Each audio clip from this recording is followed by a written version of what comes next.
ایک اور بات یہاں پتہ چلی کہ یہ بھی تھوڑا حیا کے خلاف مسئلہ ہے، لیکن آج کی نئی نوجوان نسل جو ہے اس میں بہت زیادہ مبتلا ہو رہی ہے، جس کو اورل سیکس کہا جاتا ہے. اور میں نے جیسے عرض کیا کہ شرعی مسائل میں چاہیے اور اس کو بیان کرنا یہ ہماری ذمہ داری ہے.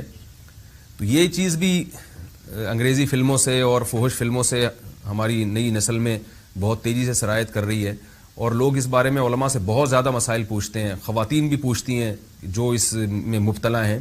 تو اس کا بھی مسئلہ اورل سیکس کے ذریعے اپنی خواہش کو پورا کرنا اس طور پر کہ ڈسچارج ہو جائے انسان عورت کے منہ میں، بیوی کے منہ میں، یہ بالکل حرام ہے، بالکل ناجائز ہے، کیونکہ منی ایک غلیظ اور ناپاک اور گندگی ہے اور ناپاک اور نجس چیز ہے.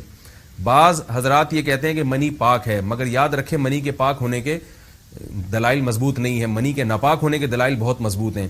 سب سے پہلی دلیل قرآن مجید میں آتا ہے الم نخلقکم من ماء مہین، ہم نے تمہیں غلیظ اور پلید پانی سے پیدا کیا ہے، ذلیل پانی سے پیدا کیا ہے. تو اس میں بھی اشارہ ہے کہ منی ناپاک چیز ہے. دوسری بات یہ کہ حدیث میں آتا ہے کہ کنت افرق المنی من ثوب رسول اللہ صلی اللہ علیہ وسلم ثم یصلی فیہ. حضرت عائشہ رضی اللہ تعالیٰ عنہ فرماتی ہیں کہ رسول اللہ صلی اللہ علیہ وسلم کے کپڑوں پر اگر منی لگی ہوتی تھی، صحیح بخاری کی حدیث ہے، میں اس کو کھرچ کے صاف کرتی تھی، پھر آپ صلی اللہ علیہ وسلم اس میں نماز پڑھا کرتے تھے.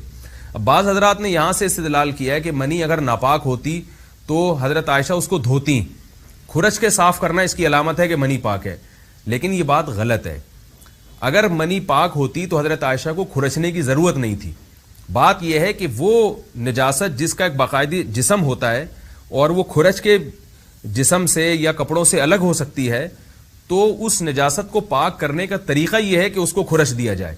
ناپاک تھی تبھی تو حضرت عائشہ رضی اللہ تعالی عنہ اس کو باقاعدہ کھرچ رہی ہیں اور دور کر رہی ہیں.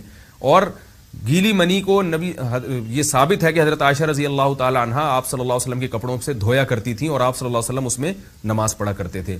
حضرت عمر رضی اللہ تعالی عنہ کے دور میں کسی شخص کو احتلام ہوا تو اس نے اپنے پورے جو ہے نا وہ کپڑے دھوئے، تو حضرت عمر نے اس کو منع کیا، فرمایا کہ اتنا کافی تھا کہ اس جگہ کو تم دھو لیتے.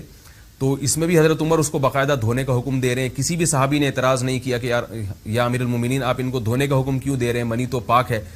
تو منی کے جو ناپاک ہونے کے دلائل ہیں وہ بہت مضبوط ہیں. باقی اس کو جو کھرچنے کا حکم ہے وہ اس لیے کہ منی کے پاک جو اگر خشک ہو جائے تو وہ کھرچ کے بھی پاک ہو جاتی ہے، اس کو پھر دھونا ضروری نہیں ہوتا، پہلے سے ہی پاک ہے. ایک اور دلیل منی کے ناپاک ہونے کی یہ ہے کہ جو مدی ہے، ٹرانسپیرنٹ پانی جو مرد کے جسم سے نکلتا ہے، وہ اگر جسم سے نکل جائے تو وضو فرض ہو جاتا ہے، اور منی نکل جائے تو غسل فرض ہوتا ہے.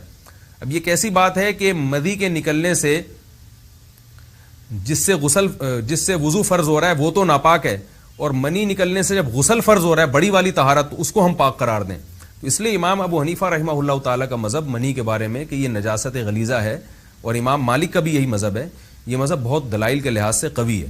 تو اس لیے عورت کے منہ میں ڈسچارج ہونا یہ بالکل حرام ہے، ناجائز ہے، گندگی ہے. اسلام میں اس کی قطعاً اجازت نہیں ہے. اور اگر ان ائمہ کا مذہب لیا جائے جو منی کو پاک سمجھتے ہیں، اس لیے میں یہ عرض کر رہا ہوں کہ بعض حضرات نے اس پہ فتویٰ دیا ہے کہ یہ چونکہ پاک ہے لہذا اگر یعنی کوئی شخص منہ میں بھی ڈسچارج ہو جائے تو یہ بھی جائز ہے. یہ 100% غلط فتویٰ ہے. اس لیے کہ جو حضرات اس کو پاک کہتے ہیں وہ بھی اس کو خبائث میں داخل کرتے ہیں، حرام چیزوں میں داخل کرتے ہیں. اس کا کھانا یا اس کا منہ میں ڈالنا وہ بھی جائز نہیں کہتے. تو اس لحاظ سے بھی یہ ناجائز ہے اور بہت ساری بیماریوں کا ذریعہ بھی ہے. دوسرا مسئلہ یہ ہے کہ اگر کوئی ڈسچارج نہیں ہوتا اورل سیکس کے ذریعے تو اس کا شرعی حکم کیا ہے؟ تو اس کا حکم یہ ہے کہ یہ انتہائی سخت درجے کا مکروہ ہے، ناپسندیدہ عمل ہے. اور اس کے سخت درجے کے مکروہ اور حرام نہیں ہے لیکن بہت زیادہ ناپسندیدہ اور شریعت کے مزاج کے بالکل خلاف ہے. اور اسلامی کلچر میں اس کا کوئی تصور نہیں تھا.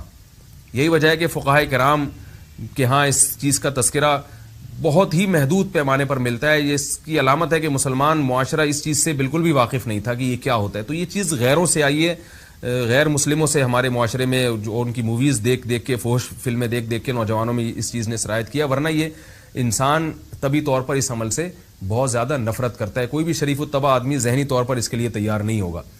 تو میں پھر بھی یہ کہہ رہا ہوں کہ بہرحال علماء اس کو ناجائز اور حرام نہیں سمجھتے، اس لیے کہ میاں بیوی ایک دوسرے سے جس طرح سے چاہیں استمتاع کر سکتے ہیں، لیکن سخت ناپسندیدہ بہرحال ہے اور مکروہ چیز ہے اور اس قابل نہیں ہے کہ اس کی حوصلہ افزائی کی جائے.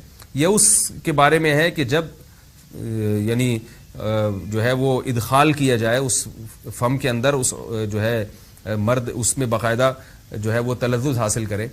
اگر ایسا نہ ہو بلکہ باہر سے استمتاع کیا جائے، جیسے بعض جگہ ایسا ہوتا ہے کہ کیا نام ہے عورت کو اس چیز سے گھن آتی ہے کہ وہ اپنے منہ میں اس گندگی کو لے کر جائے، تو پھر بعض شوہر زوجہ کو مجبور کرتے ہیں کسنگ وغیرہ پر، تو یہ کم درجے کی کراہت ہے.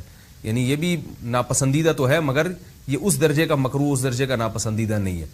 دوسری بات یہ کہ یہ جو میں نے پوری ڈیٹیل بیان کی ہے یہ اس صورت میں ہے اس کے مکروہ اور ناپسندیدہ ہونا کہ عورت اس کے لیے ذہنی طور پر آمادہ ہو. یہ بات خوب یاد رکھیں، اگر عورت کو اس عمل سے گھن آتی ہے تو پھر مرد بیوی کو اس کام پر مجبور ہرگز نہیں کر سکتا، کیونکہ یہ نکاح کے جو ایگریمنٹ ہے، مقتضیات ہیں، اس کے خلاف ہے. یعنی یہ اس میں داخل نہیں ہے.